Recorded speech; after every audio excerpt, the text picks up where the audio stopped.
Hello there, I am KX90. This is the introduction to Hoverbit Part 4. All we have to do in this episode is to secure the wiring, remove the battery and the cable, remove the rubber band,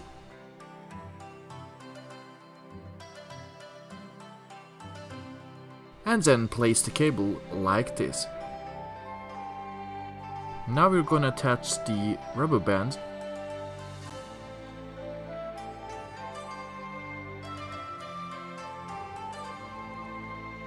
and that's it, you have now secured the cable.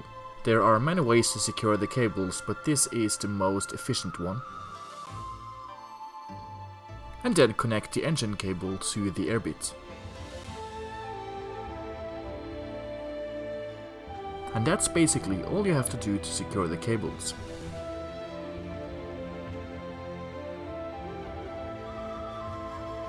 The main reason why we're securing the cables is because of the propellers. And that's because if the propeller do harm the cable, you need to get new parts.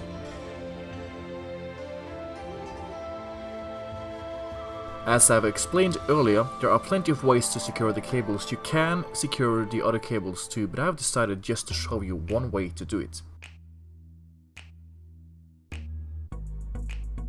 Thanks for watching, I am KX90. Stay tuned for the next episode.